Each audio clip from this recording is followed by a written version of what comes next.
자, 안녕하세요. 도기환입니다. 오늘은 이제 그 법원 경매 올바로 공부하기의 네 번째 시간이죠. 저번 시간에는 법원 경매의 사자 관계에 대해서 설명을 해드렸었습니다.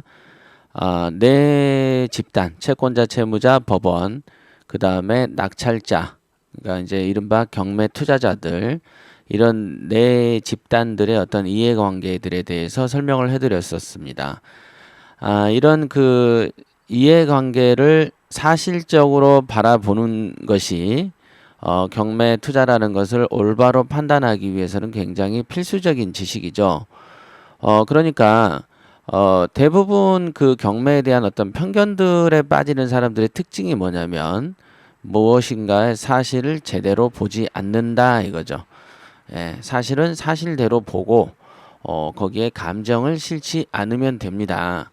그러니까 대부분의 이제 어떤 분쟁들도 다 그렇습니다. 사실은 사실대로 바라보기만 한다면 웬만하면 분쟁이 잘 안 생기죠. 명도할 때도 그렇습니다. 근데 이제 대부분 어느 한쪽이 편중돼서 어리석거나 할 때 이제 대부분 이제 편견하고 이렇게 의견 불일치 이런 것들이 많이 생기죠. 자, 오늘 공부할 것은요, 그 민사집행법에 대한 구조를 살펴보자 이렇게 정했습니다. 그래서 민사집행법이 우리 그 법원 경매에 있어서 규율하는 법이라 그랬죠. 예, 공매를 규율하는 법 뭐라 했습니까? 예, 국세징수법이라 그랬고 이미 공부를 했습니다. 자, 오늘은 민사집행법의 간단한 구조를 먼저 한번 볼까 싶어요. 이렇게 보면 민사집행법의 구조를 살펴보자. 이렇게 해서 한번 내려보겠습니다. 네, 이렇게 1편, 2편, 3편, 4편 이렇게 돼 있죠. 민사집행법은 과거에는 민사소송법의 강제집행편으로 들어가 있었다. 이렇게 제가 말씀을 드렸고 시대적 배경상 많은 물건을 처리를 하기 위해서는 별도의 강제집행과 관련한 별도의 법률이 필요했고 그 필요에 의해서 민사집행법이 생겼다. 이렇게도 설명을 해드렸습니다. 그렇죠? 기억나시죠?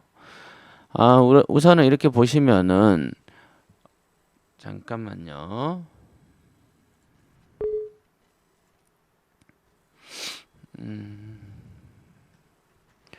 자, 여기 보시면 우선은 1편 총칙편이 있어요. 총칙이다. 어디든 어느 법률이든 간에 총칙이라는 곳이 있어요. 그렇죠? 총칙이 있어요. 그러니까 실제로는 뭐 2편, 3편, 4편이 더 핵심 사항이고 1편 같은 경우는 이제 총칙 규정이니까 뭐 특별한 건 없습니다. 그러나 이제 우리가 여기 이제 민사집행법을 공부를 하는 입장에서 또는 이거의 구조를 살펴보는 입장에서는 크게 두 가지를 기억을 하셔야 돼요. 첫 번째가 뭐 있습니까? 여기 강제 집행이라는 규정이 있다. 이게 강제 집행, 그죠? 강제 집행이라는 게 있고 2편에 3편에는 담보권 실행을 위한 경매, 실행 등을 위한 경매. 요 두 가지가 큰 틀을 차지합니다. 담보권 실행 등을 위한 경매 그러면 이거는 이제 뭐를 생각하냐면 우리가 흔히 아는 근저당이죠. 근저당. 그죠? 근저당. 또 이렇게 일부분만 본부는 근당저 이렇게 읽으시면 안 돼요. 근저당이다 이렇게 생각을 하십시오. 예, 근저당이라고 하면은 제가 늘 말씀드릴 때 국민은행을 떠올리세요. 이렇게 얘기를 합니다. 그래서 은행에 가서 담보대출을 받고 근저당을 설정을 하지 않습니까?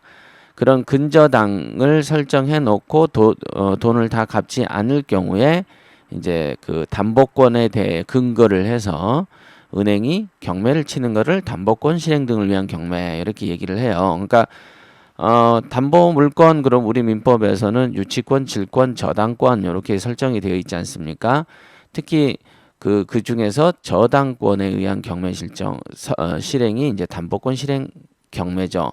그런데 이 담보권 실행 등을 위한 경매 이렇게 말을 했을 때는 이유가 있겠죠. 네. 유치권에 기한 형식적 경매도 담보권 실행 등을 위한 경매에 포함이 되어 있습니다. 물론 뭐 유치권으로 인한 경매를 칠 경우에 관련된 법률 규정이 많지는 않아요. 다만 나머지 그 근저당에 이제 근거한 경매 실행 규정을 준용한다. 이렇게 이제 많이 써져 있죠. 일단은 유치권자도 경매는 칠 수 있다. 그런데 그거 규정은 어디 있느냐? 예, 담보권 실행 등을 위한 경매에 있다. 요 정도 알아놓으시면 되는 거예요. 그 다음에 제2편 강제집행이라는 거를 이렇게 보시면 여기 강제집행이라고 이렇게 써져 있잖아요. 우리가 이제 알고 있는 거가 강제집행, 그죠? 강제집행은 뭐가 있나 이렇게 딱 보시면 여기가 금전채권에 기한 강제집행하고 금전채권 외의 채권에 기초한 강제집행이 있다. 그러니까 돈 받을 거와 관련된 거가 있고 돈 받는 거하고 관계가 없는 강제집행도 있을 수 있다. 이렇게 보시면 됩니다. 우리가 보면은 그 동네를 수용해서 철거하는 거 보셨죠? 그 철거하는 거는 금전채권에 기한 철거인가요? 아니죠. 그냥 다른 원인에 의한 거다. 그럼 우리 그 민사집행법에 있는 금전채권 외의 채권에 기한 강제집행은 뭐냐? 요거는 통상 우리가 이제 뭘 생각을 하시면 되냐면 동산을 인도하는 경우 있죠. 물건을 이렇게 받아내야 되는 경우가 있어요. 어떤 사람이 내 물건을 가지고 있어요. 그럼 그 물건을 줘라 라고 법원에 판결을 받아가지고 판결을 받았는데도 안 줘요. 그럼 어떻게 됩니까? 힘으로 할 수밖에 없죠. 그런 거를 금전채권 외의 채권에 기초한 강제집행 이 규정에 의해서 그 처리를 합니다. 그러나 우리가 실제로 우리가 이제 살아가는데 이제 경매를 공부를 하는 데 있어서 투자를 하는 데 있어서 필요한 것은 금전채권에 기초한 강제집행. 요게 이제 가장 우리가 공부를 하는 거 아니겠습니까? 금전채권에 기초했다라는 것은 뭔가 돈 받을 것이 있다라는 것이죠. 그러면 돈 받을 것이 있는 입장에서는 그러면 아까 여기 있는 국민은행에서 돈을 빌려준 담보권 실행 등을 위한 경매도 돈 받을 거고 강제집행이라고 있는 금전채권에 기초한 강제집행도 돈 받을 건데 그러면 어떤 거는 강제집행이고 이 규정에 놓고 어떤 거는 그냥 담보권에 집어넣느냐 이런 이제 궁금증도 있을 수 있습니다. 그러나 일단 담보권 실행은 그 민법상 담보 물권에 기초한 경매를 담보권이라고 하는 것이죠.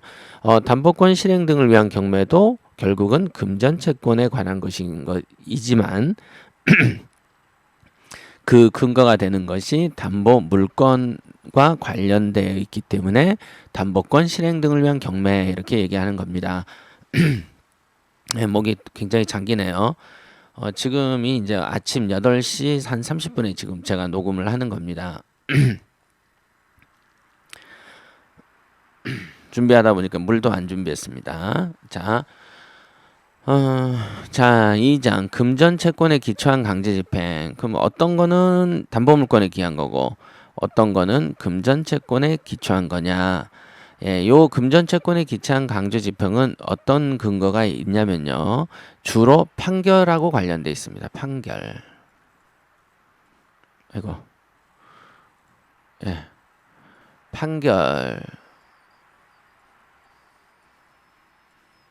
주로 확정 판결 아시죠? 종국 판결이라고도 얘기를 하는데 이런 어떤 판결에 기초한 것이다. 그래서 이제 여러분들이 누구 친구에게나 다른 사람에게 받을 돈이 있어요. 그 받을 돈을 소송을 하죠. 그죠?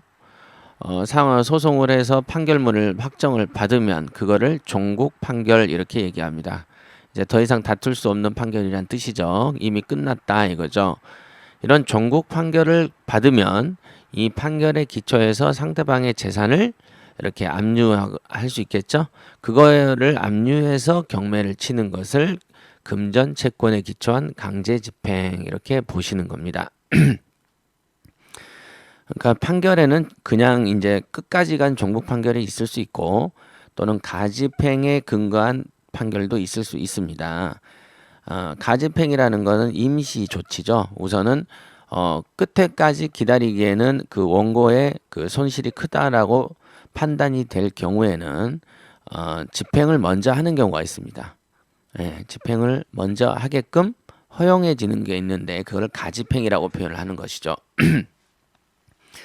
어찌됐든 말이 길어졌지만요. 금전채권에 기초한 강제집행은 판결에 의한 것이고 담보권에 의한 그 실행 등을 위한 경매는 근저당권 같은 어떤 설정에 의한 것이다라고 구별을 하시면 돼요. 쉽죠? 하나는 판결에 의한 거고 하나는 설정에 의한 것이구나 이렇게 생각을 하시고요. 재산 명시 절차는 우리가 흔히 알고 있는 우리가 이제 전두환 씨가 법원에 출두해서 나 29만 원 있어 라고 얘기한 게 바로 이런 재산 명시 신청에 의한 것입니다.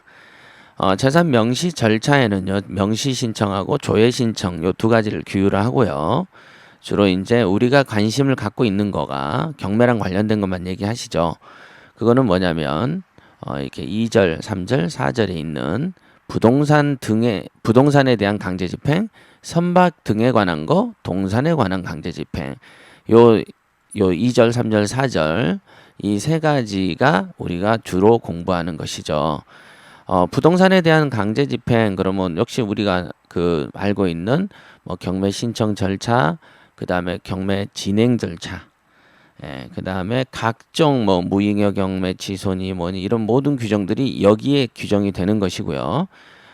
선박하고 항공기 이런 것도 우리 법에서는 부동산으로 준용을 합니다만은 여기서는 이제 분류해서 규정을 하고 있습니다.